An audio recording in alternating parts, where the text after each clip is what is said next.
O refluxo, uma condição que assombra muita gente. Uma das maiores, se não a maior queixa dos meus pacientes e seguidores. E tenho uma grande dúvida sempre quando eu falo aqui de cirurgia para refluxo. Afinal de contas, quando a cirurgia do refluxo deve ser feita?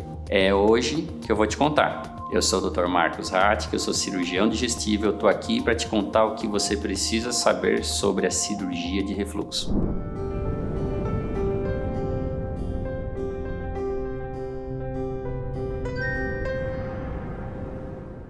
Antes da gente começar, eu sempre lembro que você se inscreva aqui no canal, ative o sininho para não perder o que vem por aí. Isso ajuda muito o doutor aqui a divulgar mais as coisas daqui para frente. Se inscreveu? Então vamos pro vídeo. Muita gente, mas muita gente entende que por conviver com refluxo já se tornam potenciais candidatos a uma cirurgia.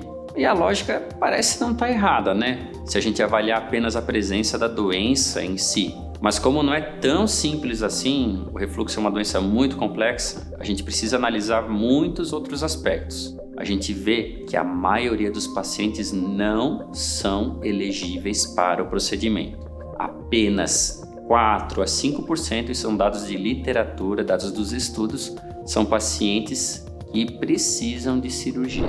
Então, quem que deve fazer a cirurgia de refluxo? Veja, alguns dos casos que podem ser analisados. Por exemplo, são pacientes que sofrem com refluxo gastroesofágico de uma forma muito mais progressiva, que muitas vezes dependem de remédios por muitos anos, que não apresentam melhora dos sintomas com o tratamento clínico, que já tiveram toda uma investigação e uma mudança de comportamentos, de hábitos alimentares, de fatores de risco que não melhoraram o refluxo.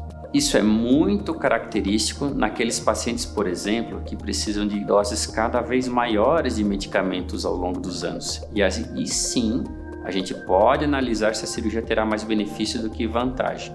Outro ponto importante, pacientes que tenham complicações do refluxo, por exemplo, como esôfago de Barrett, uma esofagite erosiva e até uma diminuição muito drástica na qualidade de vida em função desses sintomas, incluindo até sintomas respiratórios. E olha só, existem ainda casos onde defeitos anatômicos que podem aumentar o refluxo, como uma hérnia de hiato acima de 3 centímetros. O que é uma hérnia de hiato? Hérnia de hiato é o espaço onde o esôfago entra na cavidade abdominal. Se esse espaço for maior que 3 centímetros, é uma das grandes indicações, talvez a maior indicação da cirurgia do refluxo. E por último, menos comuns, os problemas no esfíncter esofagênico inferior, que não existe muitas vezes tratamento além da cirurgia. Portanto, se você sofre com a doença do refluxo e acha que seu caso possa ser cirúrgico, você precisa ter o cuidado de consultar um médico que de fato avalie todas as vertentes e a real necessidade da cirurgia, porque você tem que acreditar. Nem todo mundo que tem refluxo é beneficiado pela cirurgia. E se uma cirurgia é mal indicada ou mal feita, o paciente piora e tem outros sintomas. Isso precisa ser estudado com muita cautela. Gostou desse vídeo? Então lembre-se de se inscrever aqui no canal, curtir, compartilhar esse conteúdo com quem precisa. E, como sempre, cuide-se. Seja você o protagonista da sua saúde.